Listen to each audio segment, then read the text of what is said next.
طلع البدر علينا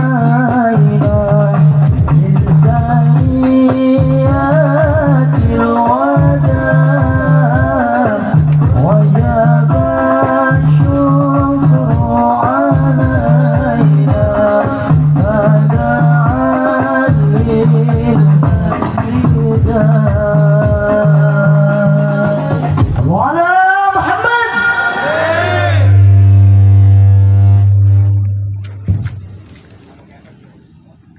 Assalamualaikum warahmatullahi wabarakatuh.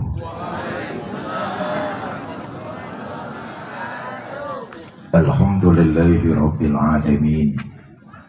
Salatu wassalamu ala asrafil anbiya wal mursalin Sayyidina wa maulana Muhammadin wa ala alihi wa sahbihi ajma'in, amma ba'du. Yang mulia para ulama, para kiai, para asatiz dan asatizah, yang saya hormati para tokoh masyarakat, wabil khusus Bapak Camat, panitia peringatan Maulid, ibu bapak, saudara-saudara kaum muslimin yang saya cintai.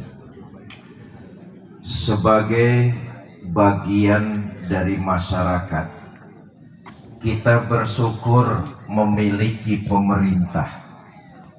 Sejak dari tingkat RT, RW, lurah, camat, bupati, sampai ke presiden. Kita bersyukur memiliki pemerintah yang mengatur jalannya roda kehidupan. Sebab kalau hidup bermasyarakat tidak ada yang mengatur, pasti urusannya kacau. Saudara bisa bayangkan, kalau kita hidup nggak ada pemerintah, ntar nih tepat jam 000 Jokowi pidato di televisi dan di radio. Saudara-saudara rakyat Indonesia, mulai malam ini tepat jam 000 saya nyatakan pemerintah bubar. Kacau. Betul apa enggak? Akan terjadi kekacauan di mana-mana. Hukum rimba yang berlaku. Yang kaya menyantap yang miskin, yang kuat menindas yang lemah. Rumah saudara dirampok orang, lapor sama polisi. Kata polisi, maaf mas, polisi udah bubar. Hak asasi saudara diinjak dan dilecehkan orang, lapor ke pengadilan, pengadilan juga bubar. Ada pemerintah aja sering terjadi kekacauan, apalagi nggak ada pemerintah tambah kacau. Sebentar lagi kita akan melaksanakan pesta demokrasi. Kita akan memilih pemimpin tertinggi yang mengatur kehidupan kita bermasyarakat yang disebut dengan Negara Kesatuan Republik Indonesia. Karena itu saya ingin titip pesan aja, memasuki pesta demokrasi yang nanti bulan Februari insya Allah kita lakukan bersama. Saya titip pesan, Bu, saya nggak ngurusin ibu bapak nanti mau milih pemimpin yang mana, sok terserah wae. Saya nggak mau mikirin di situ. Tapi yang perlu saya pesankan, pertama, sesuai dengan ajaran baginda Nabi kita Muhammad Sallallahu Alaihi Wasallam, beliau bersabda, ahbib habibaka haunan ma asa ayyakuna baghidaka yauman ma. Kalau kamu cinta, kalau kamu senang sama seseorang, senang sewajarnya aja. Kenapa? Boleh jadi yang malam ini kita senangi, besok pagi berubah jadi orang yang kita benci. Kalau seneng sama capres sewajarnya aja.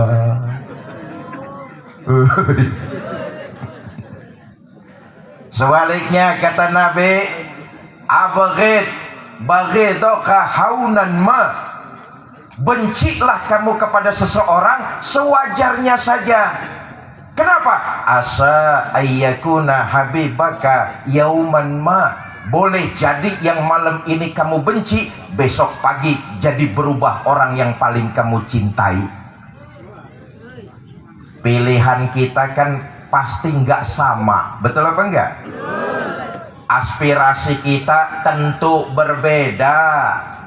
Nanti kita mau milih siapa aja itu urusan kita, langsung, umum, bebas, rahasia.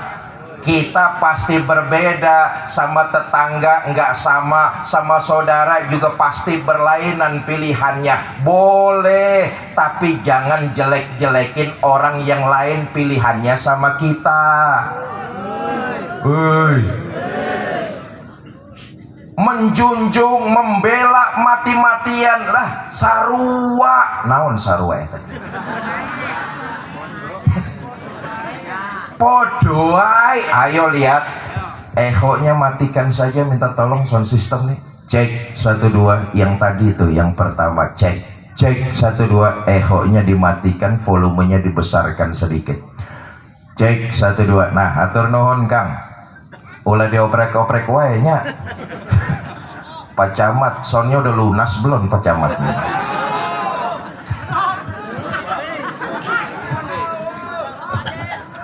Bapak Ibu saudara-saudara, boleh kita junjung, boleh kita suka, tapi sewajarnya aja. Kalau ada orang lain berbeda pilihannya sama kita, nggak usah marah-marah, nggak usah ngata-ngatain. Jelas? Saudara, tetap saja kok, siapapun nanti yang terpilih jadi presiden negara kita, kita nih rakyat tetap aja cari duit sendiri.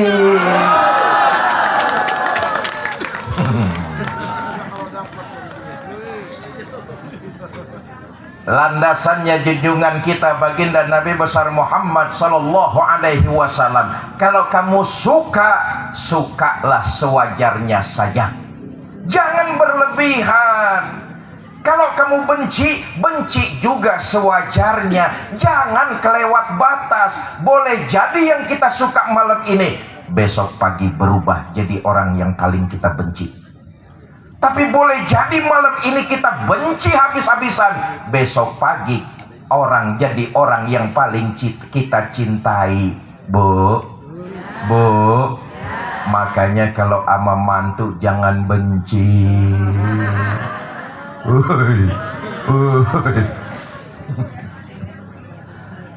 Nah, pesan saya yang pertama tuh, 1, pilih, jangan sampai golput. Suka boleh, pilih harus, jangan sampai golput. Tapi suka sewajarnya saja. Saudara kita, teman kita, tetangga kita yang pilihannya tidak sama dengan kita, ya sudah, kita saling menghargai. Tutup mulut, kunci lidah, jangan saling menjelekkan. Jelas? Yang kedua, saya titip pesan, kita sudah memasuki sebentar lagi tanggal 28. Tuh kemarin di KPU waktu pengocokan nomor undian capres cawapres, saya duduk paling depan TV.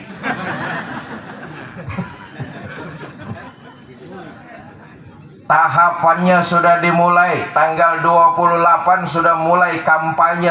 Nah, saya titip pesan, ini kaitannya sama dengan yang pertama. Kalau senang sama orang sewajarnya, kalau benci sama orang juga sewajarnya. Yang kedua masih ada kaitannya. Kita walaupun berbeda, tapi tetap semangat silaturahmi harus terjaga. Semangat silaturahmi harus terus kita kembangkan. Malam ini nih luar biasa. Masing-masing kita dapat pahala menghadiri majelis yang penuh berkah. Amin.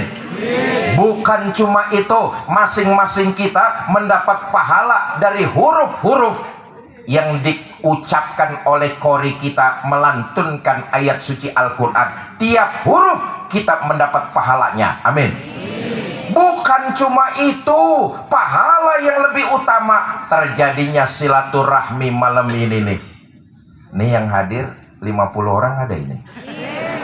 Hah? 100 orang ada? Iya, 5.000 campur yang goib di luar-luar. Ini pahala silaturahmi ya luar biasa, sangat utama. Saudara, silaturahmi itu dalam Islam walaupun berbeda tetap saling menghargai, saling menghormati, dan tetap saling mencintai. Itulah silaturahmi, menjaga kerukunan, menjaga kebersamaan, dan merawat nilai-nilai persatuan. Itu silaturahmi itu. Jelas berbeda, tapi dalam perbedaan bergandengan tangan, bukan saling menjelekan. Celaka orang yang hidupnya di kampung tapi nggak mau merawat kebersamaan.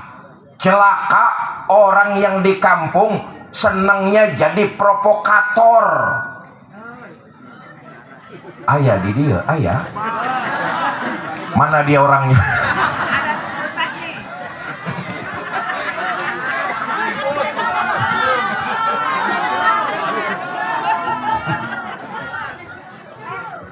Jangankan di akhirat, di dunia orang sedikit-sedikit lama-lama tahu bahwa sifatnya jelek.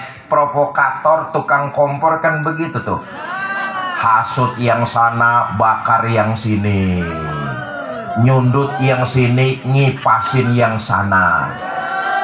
Jangankan di akhirat, di dunia pelan, lambat, tapi pasti orang tahu perilakunya jelek. Sedikit demi sedikit nggak akan ada yang mau nemenin orang kayak begitu. Saya tidak ingin menjelaskan panjang lebar tentang keutamaan semangat silaturahmi. Saya ingin menyampaikan betapa celaka, perih, pedih, azab orang yang hidup di kampung tapi nggak mau menjaga kerukunan. Senengnya jadi provokator, tukang menghasut, tukang membakar-bakar masyarakat. Celaka orang yang hidupnya seperti ini nih. Dulu ada orang kaya pergi haji. Karena terlalu banyak uang, orang kaya ini bingung mau nyimpen, nitipin uangnya sama siapa. Zaman itu belum ditemukan perbankan. Nih orang kaya cari di kampungnya orang yang dianggap amanah, nggak hianat, bisa dipercaya. Ketemu, namanya Fulan. Kata orang kaya, Fulan, saya mau pergi haji, saya titip uang saya sama kamu. Nanti saya pulang haji, saya ambil lagi uang tersebut. Kata Fulan, Pak, Bapak berangkat haji deh. Rukun dan syaratnya kerjain. Mudah-mudahan Bapak pulang bawa haji yang mabrur. Ambil lagi uang Bapak. Sedikit pun insya Allah nggak akan ada yang kurang. Seneng hatinya nih orang kaya. Berangkat dia pergi haji. Selesai melaksanakan haji, pulang. Langsung ke rumah Fulan nih orang kaya. Ketuk pintu. Assalamualaikum, Assalamualaikum, Assalamualaikum. 3 kali ngetuk pintu, 3 kali memberikan salam. Pintu rumah Fulan nggak ada yang bukain. Tetangga sebelah rumah ngelongok. Pak, cari siapa? Saya cari Fulan. Oh, maaf Pak, Fulan itu beberapa hari lalu meninggal dunia. Innalillahi wa inna ilaihi rajiun. Kang, akang tetangganya almarhum Fulan. Betul Pak. Akang tahu nggak Fulan ini punya keluarga di mana? Saya nggak tahu Kang. Akang tahu nggak almarhum Fulan nyimpen uang saya di mana? Apalagi itu tenyaho orang Pak. Bingung hati orang kaya ini. Tetangga nggak tahu Fulan punya keluarga apa enggak. Tetangga juga nggak tahu almarhum Fulan nyimpen duitnya di mana. Dalam hati yang gelisah, orang kaya ini datang ke seorang ulama besar. Syekh, beberapa hari lalu saya pergi haji. Saya titipin uang saya sama Fulan di kampung saya. Begitu saya pulang, saya ke rumah Fulan, tetangganya bilang Fulan udah meninggal dunia. Tetangga nggak tahu keluarga Fulan di mana, tetangganya juga nggak tahu di mana almarhum Fulan nyimpen uang saya. Ini jalan keluarnya bagaimana tuan saya? Kata ulama itu, entar dulu Pak, saya tanya dulu. Almarhum Fulan itu orangnya rajin ibadah apa enggak? Rajin tuan saya. Sholat berjamaah nggak ketinggalan. Di mana maulid dia datang, menghadiri majelis taklim, dengan ulama dia bergaul, hidup di kampung menjaga amanah, nggak pernah khianat. Almarhum Fulan orangnya rajin ibadah. Ya udah, mudah-mudahan almarhum Fulan sedang mendapat nikmat kubur. Begini deh, Bapak balik lagi ke Mekah. Nanti tengah malam tepat di tepian sumur Zam-Zam, Bapak panggil Fulan. Kalau memang almarhum Fulan sedang mendapat nikmat kubur, nanti ada yang nyautin dari dalam sumur. Ini orang kaya balik lagi ke Mekah.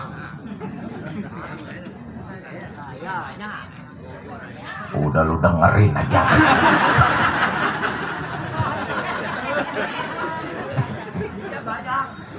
Tengah malam tepat di tepian sumur Zam-Zam, nih orang kaya teriak, Fulan, Fulan, Fulan.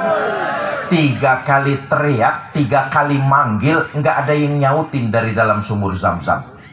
Pagi-pagi orang kaya pulang, balik langsung ke rumah Tuan Syekh. Tuan Syekh, semalam 3 kali saya panggil Fulan di tepian sumur Zam-Zam, nggak ada yang nyautin dari dalam. Ini kumaha Tuan Syekh? Kata ulama tersebut, waduh celaka, jangan-jangan si Fulan sedang diazab di dalam kuburnya. Begini aja Pak, Bapak ke Yaman dah. Bu, Ibu tahu Yaman? Pertigaan Pasar Kemis belok kiri itu Yaman. Tahu so tahu.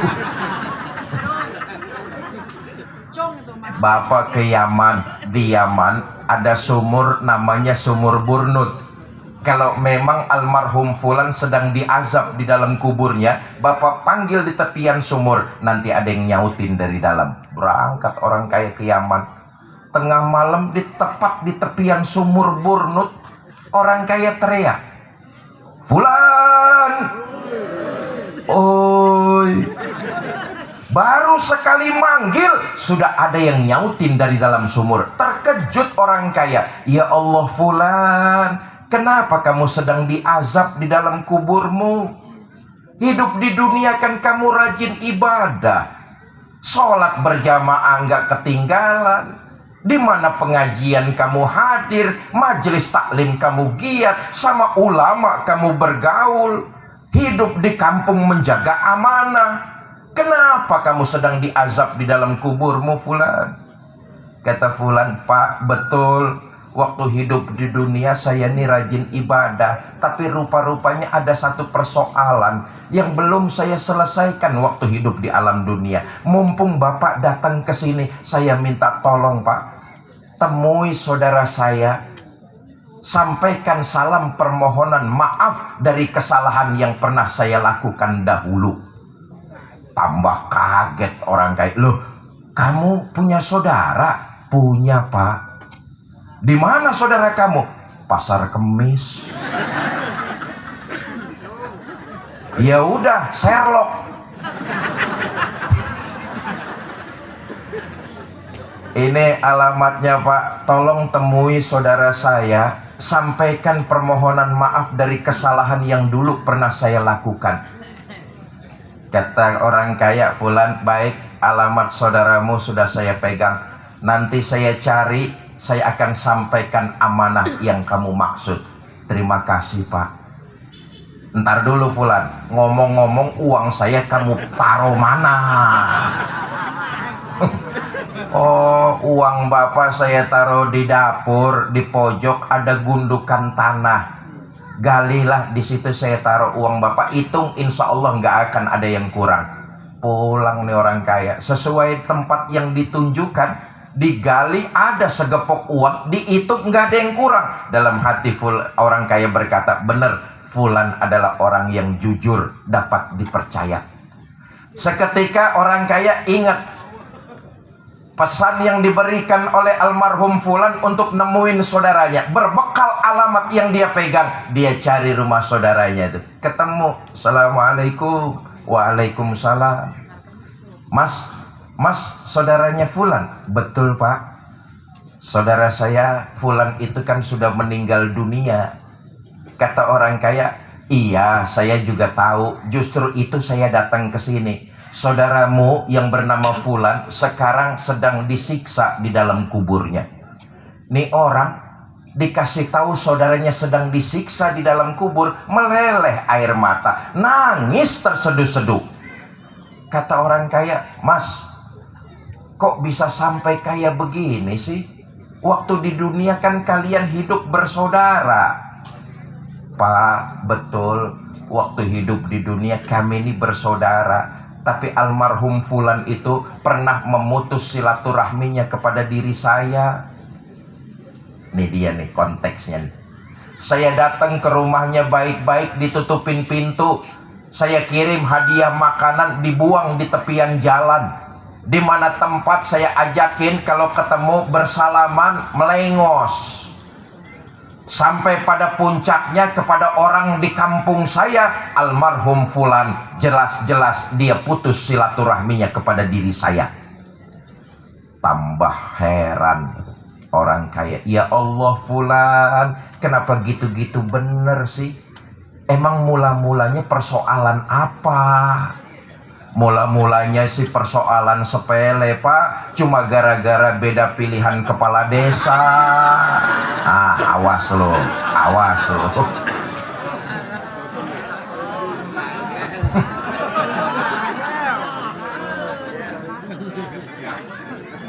Pak, Allah dan Bapak jadi saksinya. Apa saja yang pernah dilakukan saudara saya terhadap saya maafkan. Beberapa malam kemudian orang kaya ini tertidur. Dalam tidur dia bermimpi fulan hadir, wajahnya sumringah dengan senyum tersungging di bibirnya sambil mengucapkan kalimat terima kasih.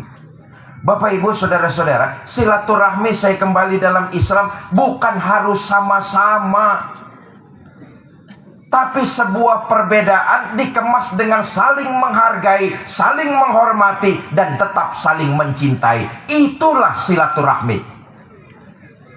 Dengan silaturahmi kita merasa menjadi bagian dari keluarga besar. Malam ini saya hadir di Pasar Kemis nih karena silaturahmi. Karena itu saya merasa keluarga. Apalagi dengan Pasar Kemis. Orang-orang sini nih, apalagi ketika masih ada guru kita, Allah yarham, Abuya Uci. Abah saya tuh, Allah yarham, Kiai Haji Zainuddin MZ juga sering hadir di situ. Terakhir malah habis dari Cilongok. Ibu kenal abah saya, Kiai Zainuddin? Kenalan di mana lo? Kenal.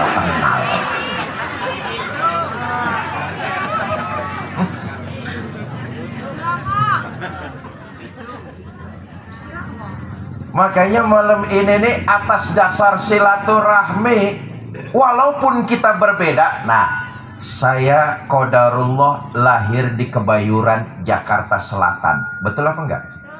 Saya enggak minta lahir di sana. Ibu bapak lahir di Pasar Kemis, Kabupaten Tangerang. Qadarullah, ada yang minta lahir di sini? Qadarullah. Tempat lahir kita saja berbeda. Betul apa tidak?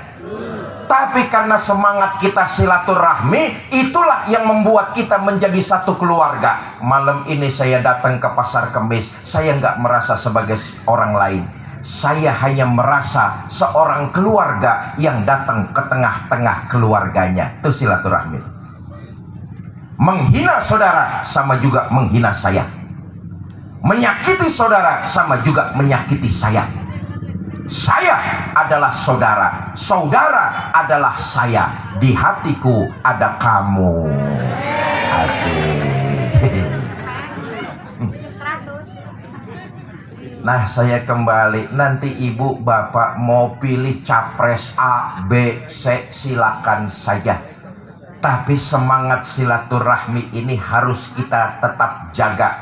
Semangat silaturahmi adalah saling menghargai, saling menghormati, dan tetap saling mencintai dalam perbedaan. Perbedaan harus menyebabkan kita bergandengan tangan. Perbedaan jangan menyebabkan kita saling bertolak belakang, mencaci, memaki, dan saling menjatuhkan. Jelas? Jelas?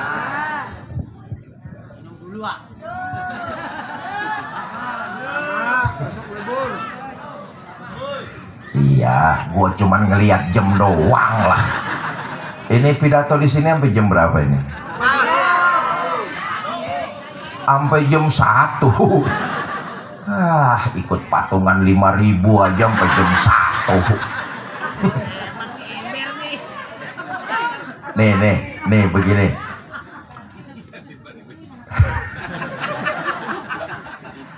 Saudara, ajaran Islam itu substansinya menjaga nilai-nilai keseimbangan. Sok teliti, sok pelajari. Islam menjaga nilai-nilai keseimbangan. Nggak ada yang satu lebih diutamakan dari yang lain. Menjaga keseimbangan. Ini ajaran Islam nih. Contoh, orang kaya dianjurkan bantu yang miskin. Betul apa enggak? Itu ajaran Islam. Tapi sebaliknya, Islam juga mengajarkan yang miskin bekerjalah lebih giat. Optimalkan kemampuanmu, berdiri di atas kaki sendiri, hidup jangan jadi beban buat orang lain. Ya, seimbang ya. Hei. Kau orang miskin, iya pak. Kau orang kaya, iya pak. Bantu yang miskin. Kau orang miskin, iya pak. Bekerja lebih giat, optimalkan SDM-mu, berdiri di atas kaki sendiri, hidup jangan jadi beban buat orang lain. Eta seimbang namina. Contoh lagi nih, tuan rumah wajib hormati tamu. Betul apa enggak? Itu ajaran Kanjeng Nabi tuh. Tapi Nabi juga di sisi lain mengajarkan tamu harus tahu diri. Itu ajaran Nabi tuh. Kau tuan rumah, betul pak, wajib hormati tamu.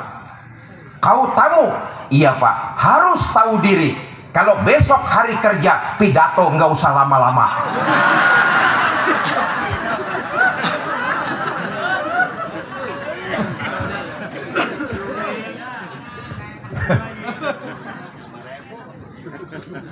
Pinjam 100 dulu. Bapak Ibu, saudara-saudara, baik, saya lanjutkan. Yang kedua, dalam kajian memperingati Maulid ini, kita manusia adalah makhluk sosial yang bermasyarakat. Siapa dan betapapun kita hidup nggak bisa sendirian.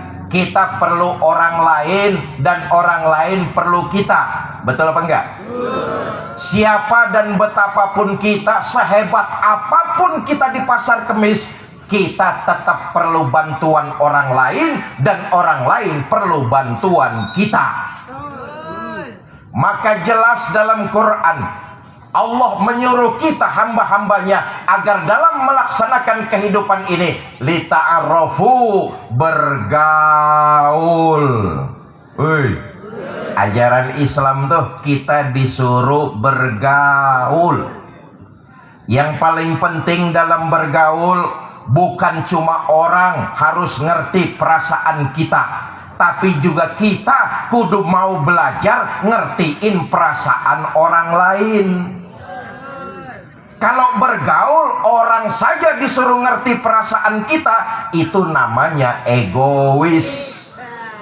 Ujung-ujungnya baper. Seneng bercanda, dibecandain marah. Seneng ngebanyol, dibanyolin ngambek.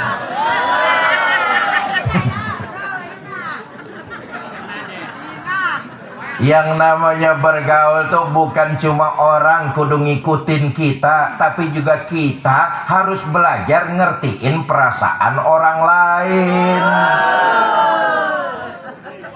Kalau direndahin itu nggak enak, jangan suka ngerendahin orang. Cicing lah. Kalau dicubit itu sakit, jangan suka nyubit. Begitulah kita dituntun oleh Quran. Allah mengajarkan kepada kita lita'arafu, bergaullah kalian agar saling membutuhkan, agar bisa saling memenuhi. Nah, cuma dalam bergaul perlu diingat, membawa dampak baik dan dampak buruk. Dampak baiknya kita ambil, dampak buruknya kita tinggalkan.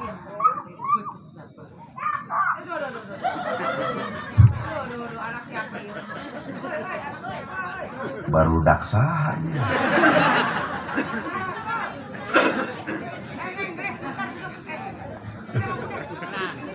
Iya, minta tolong ibu anaknya ini. Nah. Ya repot pidato kalau ada saingan kayak begini, repot urus.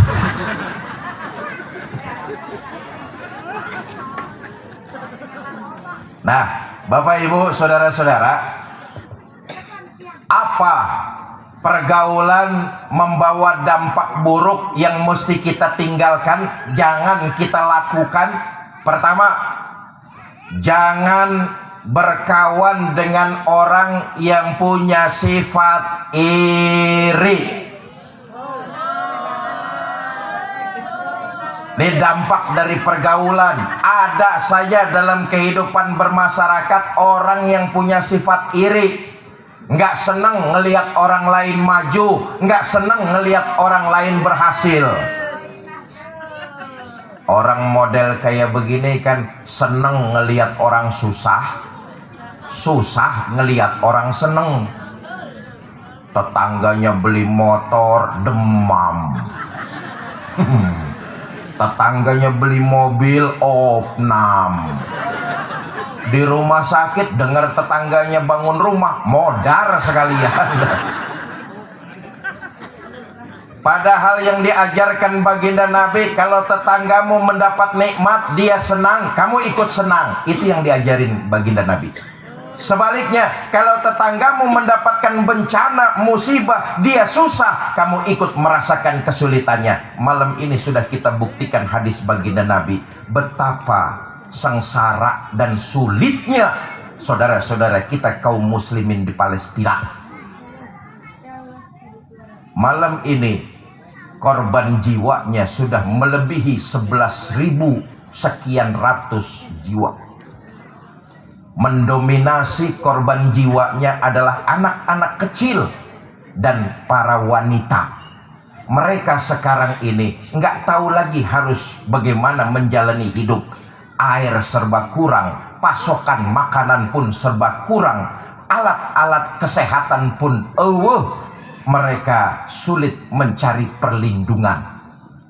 Kalau mereka susah, kamu ikut merasakan kesulitannya. Alhamdulillah, kita semua malam ini, walaupun jumlahnya tidak seberapa, tapi kepedulian kita mengamalkan hadis baginda Nabi, saudara kita sulit, kita ikut merasakan kesulitannya. Terkumpul donasi dari kita. Mudah-mudahan saudara-saudara kita rakyat Palestina diberikan kekuatan oleh Allah Subhanahu wa ta'ala. Itu yang diajarkan baginda Nabi. Tetangga senang, kita ikut senang. Tetangga sulit, kita ikut sulit. Kalau tetangga beli motor, alhamdulillah tetangga saya beli motor baru.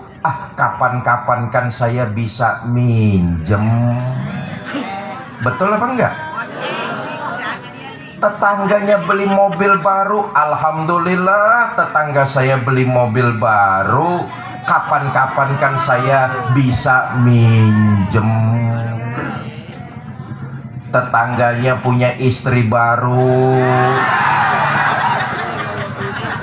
Nah, ini nggak boleh, nggak boleh.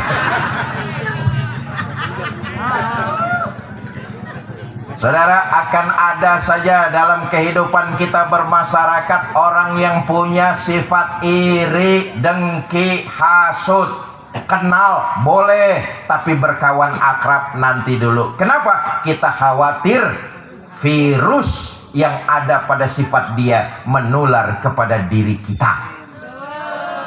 Yang kedua, hindari dalam pergaulan orang yang senangnya bohong. Apa bohong itu? Memanipulasi kebenaran demi keuntungan dirinya sendiri. Orang lain yang bekerja, orang lain yang peras keringat, orang lain yang berkarya, karyanya diakuin, padahal dia nggak ngapa-ngapain. Bohong ya.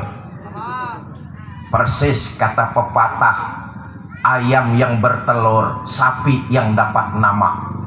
Ayam mati-matian bertelur, sapi yang dapat nama. Tuh, telur mata sapi.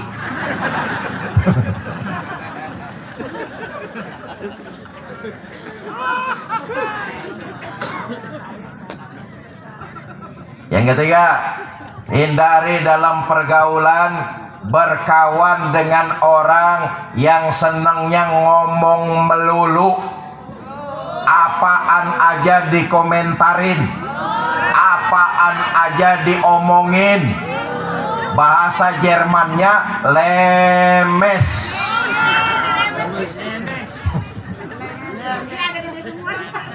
Nah, malam ini kita memperingati Maulid, Bu. Daripada kita ngomentarin orang lain, begini dah, saya mulai dulu nih. Kalau ada orang yang ngomongin kita jangan balas ngomongin orang itu juga. Ketahuilah, sesungguhnya kita sedang dikirimin pahala, dosa kita dikurangin.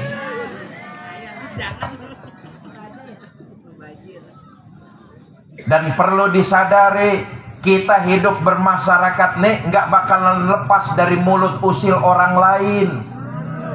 Jangankan kita berjalan pada nilai-nilai salah, kita berjalan pada nilai-nilai yang benar saja, kita nggak lepas dari mulut usil orang lain yang ngomongin. Orang boleh ngomongin kita apaan aja, orang boleh ngomentarin kita segala rupa, tapi hidup ini kita yang jalanin. Selama kita berjalan di atas nilai kebenaran, nggak usah terlalu puyeng denger komentar orang lain.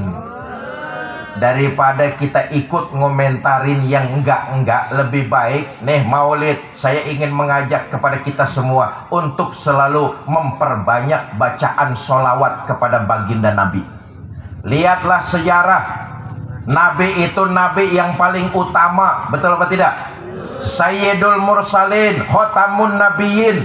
Nabi kita Nabi Muhammad SAW adalah Nabi yang paling utama. Bersyukurlah kita kepada Allah, ditakdirkan lahir ke alam dunia jadi pengikut Nabi Muhammad SAW. Karena kita jadi pengikut kanjeng Nabi yang utama, Allah berikan kepada kita semua keutamaan juga. Alhamdulillah. Ini diterangkan, ditegaskan oleh Allah melalui hadis qudsi. Kata baginda Nabi dalam hadis qudsi, Allah menyatakan begini, Inni haramtul jannata ala sairil umam hatta tadkhulaha ummatuka. Sorga diharamkan dimasuki umat-umat lain sebelum umatnya Nabi Muhammad masuk lebih dulu ke dalamnya. Alhamdulillah. Saya katakan sekali lagi, Nabi kita Nabi paling utama. Allah memberikan kita umat Nabi Muhammad juga keutamaan. Bersyukurlah kepada Allah, banyaklah membaca sholawat, karena kita oleh Allah diberikan keutamaan.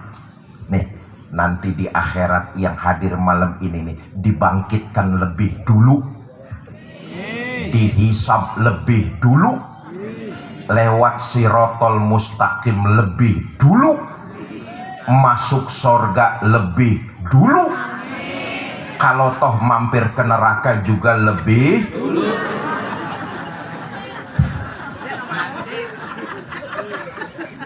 Jangan mau enaknya doang. Nah, saya yakin malam ini kita hadir di sini memperingati Maulid karena rasa cinta kita kepada baginda Nabi. Benar apa enggak? Hawa dingin dari mulai sore, beberapa daerah di sekitar kita diguyur hujan. Ini kalau bukan cinta kepada baginda Nabi, mustahil ibu bapak hadir di halaman kecamatan untuk memperingati Maulid. Semua kita yang datang malam ini memperingati Maulid karena rasa cinta kita kepada Nabi. Ayo kita lihat. Sayangnya masih banyak di antara kita nih yang baru cuma sekedar pinter ngaku cinta sama Nabi. Baru sekedar pinter ngaku umat baginda Nabi. Apa enggak boleh Ustaz? Boleh. Yang namanya ngaku siapa juga bisa, mudah, murah, cuma ngaku. Betul? Tapi persoalannya di akhirat nanti, kita diaku apa enggak menjadi umat baginda Nabi besar Muhammad. Yang namanya ngaku sih boleh-boleh aja. Sama juga begini nih, Bu, oi mau kemana oi? Oi, Bu, mau kemana? Oi, mau pulang bareng. Sama juga begini, saya tanya ibu-ibu nih, Bu, saya tanya, ibu kenal nggak sama Anies Baswedan? Ngaku. Anies Baswedan kenal sama ibu? Kasihan deh lo. Apa bedanya sama kita? Kita nih baru pinter ngaku. Persoalannya tadi saya katakan, di akhirat nanti kita diaku apa enggak sebagai umat baginda Nabi besar Muhammad Sallallahu Alaihi Wasallam. Nah, penutup.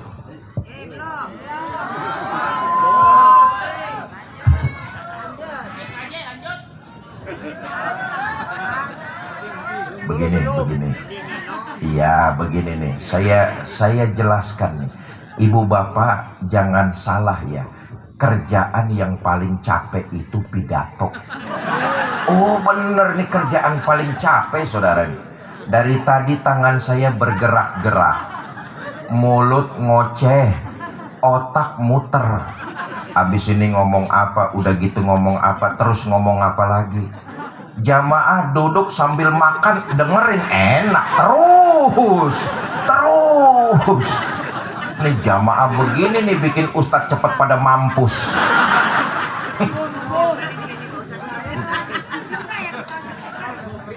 Nah, semua kita tentu di akhirat ingin diaku sebagai umat Nabi. Dari sekian banyak ciri agar kita diaku umat beliau di akhirat nanti, satu saja dari yang utama terhadap yang utama. Ciri pengikut baginda Nabi itu mau diakui di akhirat, rukaan sujada, mendirikan sholat. Nah, kita lihat nih saudara, manusia yang akhlaknya paling mulia Nabi kita Muhammad Sallallahu Alaihi Wasallam. Betul apa tidak? Manusia yang dosanya sudah mendapat jaminan ampun Nabi kita juga Muhammad Sallallahu Alaihi Wasallam. Liyaghfirallahu ma taqaddama min zambika wa ma ta'akhkhar. Muhammad, dosamu yang lalu, yang sekarang, yang akan datang kalau memang ada, semuanya sudah mendapat jaminan ampun. Dosa sudah mendapat jaminan ampun. Sejarah hidup Nabi kita baca, beliau sholatnya makin luar biasa. Allahumma sholli wa sallim wa barik. Kalau ada orang pasar kemis, dosanya sudah mendapat jaminan ampun, saya yakin itu orang mulai besok subuh berhenti sembahyang. Betul apa enggak? Nabi makin diampuni dosanya, sholatnya luar biasa. Siapa yang nyeritain sholat Nabi? Enggak lain, Ummul Mukminin Sayyidah Aisyah radhiyallahu anha, istri tercinta baginda Nabi. Istrinya yang menceritakan bagaimana sholat suaminya. Satu malam kata Sayyidah Aisyah, selesai saya sholat isya, saya siap-siap mau tidur. Saya lihat suami saya sedang sholat, saya tidur. Tengah malam saya terbangun, saya lihat suami saya masih sholat, saya tidur lagi. Sepertiga malam yang akhir saya terbangun, saya lihat suami saya masih sholat juga. Allahu Akbar. Dosa sudah mendapat jaminan ampun. Istrinya bangun tengah malam, dilihat suaminya masih sholat. Istrinya bangun sepertiga malam yang akhir, suaminya masih sholat juga. Tuh, istri Nabi kalau tidur sebentar-sebentar bangun. Istri Nabi kalau tidur sebentar-sebentar bangun.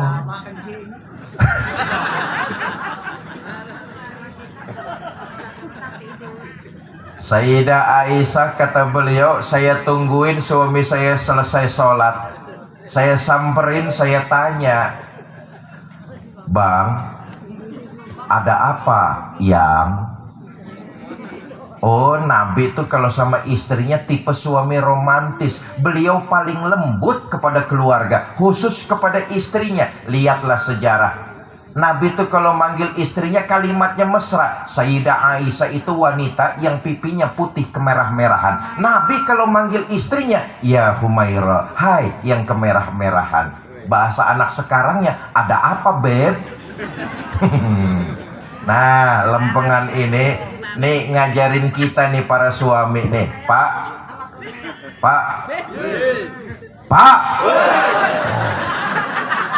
lempengan ini belaga budak bapak-bapak. Nih sejarah ini Nabi ngajarin kita para suami nih untuk lembut kepada istri. Manggil istri kalimatnya mesra. Allahu Akbar. Sayyidul Mursalin, Khotamun Nabiyyin. Dari mulai Nabi Adam sampai Nabi Isa, mereka makmum ikut sholat.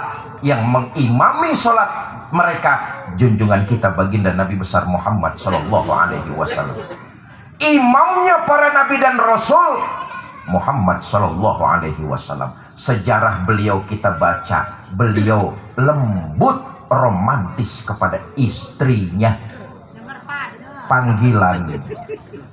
Panggilan memang kelihatannya sepele, tapi ternyata dapat menumbuhkan keharmonisan dalam berumah tangga. Maaflah, kita nih suami kan kadang-kadang enggak. Manggil istri terlalu jujur tapi nyakitin.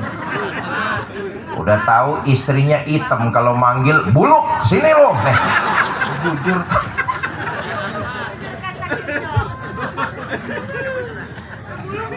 Ada apa yang Bang? Abang kan dosanya sudah mendapat jaminan ampun. Terus ya kalau sholat jangan gitu-gitu bener dong. Apa jawab baginda Nabi? Hadis ini sepertinya sepintas melihat istri beliau setengah protes. Abang kan dosanya sudah mendapat jaminan ampun. Kalau sholat jangan gitu-gitu bener Bang. Kelihatannya hadis ini istri setengah protes. Padahal enggak. Sayyidah Aisyah pantas ngomong kayak begitu karena dia takut suaminya kesehatannya terganggu. Itulah istri. Dia khawatir kesehatan suaminya terganggu. Itu istri namanya. Bener. Ini juga pelajaran buat kita para suami nih. Pak.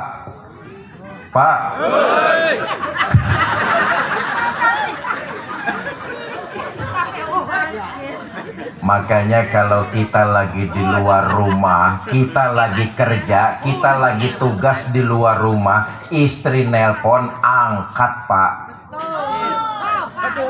Udah lu diem aja lo. Bukan karena istri cemburu sama kita. Enggak, dia enggak bakalan cemburu kok. Cuma wajar istri itu khawatir kalau kita kenapa-napa di jalanan. Makanya dia rajin nelponin, angkat. Angkat kalau istri nelpon.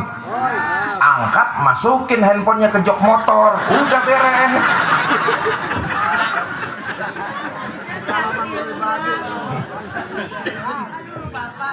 Bapak Ibu, saudara-saudara kaum muslimin yang saya cintai. Nah, saya tutup. Begini. Ini poinnya nih. Tadi saya bilang manusia yang akhlaknya paling mulia Nabi Muhammad. Betul? Manusia yang dosanya sudah mendapat jaminan ampun Nabi Muhammad. Manusia yang paling khusyuk dan sempurna sholatnya Nabi kita Muhammad Shallallahu Alaihi Wasallam. Sekarang kita lihat, Nabi itu paling sempurna dan khusyuk sholatnya. Nilai-nilai sholat kemudian beliau praktekkan dalam kehidupan bermasyarakat. Beliau di tengah-tengah umat manusia jadi makhluk yang paling bermanfaat. Itulah nilai-nilai sholat yang harus diterjemahkan dalam kehidupan. Bahasa gampangnya begini, orang yang sholatnya berhasil kelihatan dalam kehidupan sehari-hari, dia akan jadi manusia yang lebih baik lagi dari sebelumnya. Itulah yang dicontohkan junjungan kita baginda Nabi besar Muhammad Sallallahu Alaihi Wasallam. Sholatnya berhasil, selesai dari sholat dia mampu menjadi manusia yang lebih baik dari sebelumnya. Maaf lagi nih, kita nih melaksanakan ibadah sholat cuma sekedar gugurin kewajiban. Karena cuman gugurin kewajiban, kita nggak mampu menjadi manusia yang lebih baik dari sebelumnya. Sholatnya rajin, maksiatnya tekun. Sedekahnya mau, tapi nyolongnya lebih besar dari yang disedekahkan. Padahal sholat tujuan utamanya adalah merasakan kehadiran Allah dalam hidup. Kalau berhasil merasakan kehadiran Allah melalui ibadah sholat, kemanapun orang itu pergi, dimanapun orang itu berada, dia akan sejalan, dia akan senafas dengan nilai-nilai ajaran agama Islam. Ini karena kita cuma sholatnya ngerjain karena ngugurin kewajiban, kita nggak mampu merasakan kehadiran Allah. Kalau toh kita mampu merasakan kehadiran Allah cuma di tempat-tempat tertentu aja. Di masjid Allah ada, di pasar Allah tak ada. Apa buktinya? Timbangan tetap aja curang. Betul apa enggak? Di masjid Allah ada, di kantor Allah nggak ada. Akibatnya korupsi merajalela. Ya Allah, ini tahun politik kita disaksikan berbagai macam kasus korupsi. Mulai dari BTS,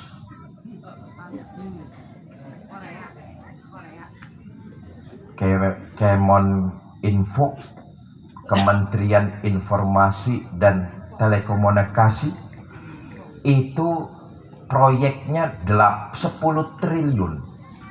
Yang dikorup 8 triliun.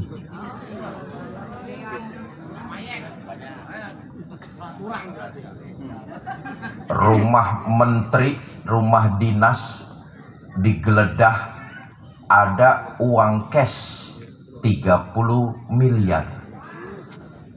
Beberapa hari lalu anggota BPK, Badan Pemeriksa Keuangan, ditangkap, ditemukan uang kontan berbagai macam mata uang, jumlahnya uang kontan 40 miliar. 40 miliar. 40 miliar. Itu uang kalau dibeliin cendol sepasar kemis kamu. Orang yang sholatnya berhasil, dia mampu merasakan kehadiran Allah. Kemanapun dia pergi, dimanapun dia berada, dia mampu merasakan kehadiran Allah. Dia dalam hidupnya, di tengah-tengah masyarakat, menebarkan nilai-nilai kebaikan. Itu yang Nabi contohin sama kita tuh. Berbuat baik nggak perlu pilih kasih dan pandang bulu. Sebab berbuat baik kalau sering pilih kasih dan pandang bulu, yang enak yang banyak bulunya. Siapa? Monyet. Kita nih karena kita sholatnya cuma ngerjain, gugurin kewajiban, berbuat baik sering pilih-pilih. Ngapain saya bantuin kamu? Kamu bukan keluarga saya. Ngapain saya tulungin kamu? Kamu kemarin gak nyoblos saya. Nabi nyontoin orang yang sholatnya berhasil, berbuat baik, gak pilih kasih, gak pandang bulu. Ada satu riwayat, di sudut kota Madinah ada Yahudi tua buta. Tiap hari Nabi datang berbuat baik. Apa yang dilakukan Nabi? Nabi nyuapin makanan. Ayo lihat nih, Nabi itu asli orang Mekah, betul apa enggak? Ini orang asli orang Madinah. Nabi itu pemimpinnya orang-orang bertakwa. Ini orang Yahudi kelotokan. Kampungnya beda, daerahnya nggak sama, agamanya juga lain. Tapi Nabi datang berbuat baik, nggak pilih-pilih. Nyuapin makanan. Nih Yahudi karena dia buta, cuma ngandelin pendengaran, dengar depannya ada orang lewat, berdiri pidato. Bang! Kaget. Ya pidato kalau udah lapar ya begini nih, Pak Camat, uring-uring. Bang, yang barusan lewat di depan saya, hati-hati kalau ketemu Muhammad. Jangan dipercaya omongannya, Muhammad tukang bohong. Padahal yang lagi nyuapin dia, junjungan kita baginda Nabi besar Muhammad Sallallahu Alaihi Wasallam. Berhenti Nabi berbuat baik? Enggak. Merah wajah Nabi? Enggak. Nabi terus nyuapin dengan penuh kelembutan. Enggak cuma sekali, besok Nabi datang lagi nyuapin. Sedang enak-enaknya disuapin, Yahudi dengar depannya ada orang lewat, berdiri pidato lagi. Bang, yang barusan lewat depan saya, hati-hati kalau ketemu Muhammad. Jangan dipercaya omongannya, Muhammad tukang sihir. Nabi terus nyuapin dengan penuh kelembutan, menghormati dan memuliakan orang. Saya tanya nih orang-orang pasar Kemis, kira-kira masih mau nyuapin nggak kalau yang kita suapin caci maki kita?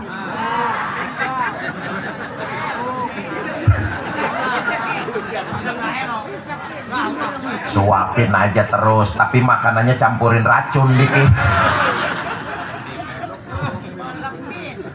Nah, saya kembali. Orang yang sholatnya berhasil, cirinya kelihatan kok dalam kehidupan bermasyarakat. Dia mampu jadi manusia yang lebih baik lagi dari sebelumnya. Apa indikasinya? Tebarkan nilai-nilai kebaikan. Jangankan kepada orang satu kampung, jangankan kepada orang lain kampung, jangankan kepada orang lain daerah, kepada orang lain agama. Nabi mencontohkan ibadah sholat yang berhasil. Tebarkan nilai-nilai kebaikan di tengah masyarakat. Kalau itu yang kita kerjakan, insya Allah semua kita yang hadir malam ini di akhirat nanti diaku sebagai umat Nabi besar Muhammad Sallallahu Alaihi Wasallam. Ini saja yang dapat saya sampaikan. Mudah-mudahan ada manfaat. Lebih kurang saya mohon maaf. Wallahul muwafiq ila aqwamit thoriq. Assalamualaikum warahmatullahi wabarakatuh.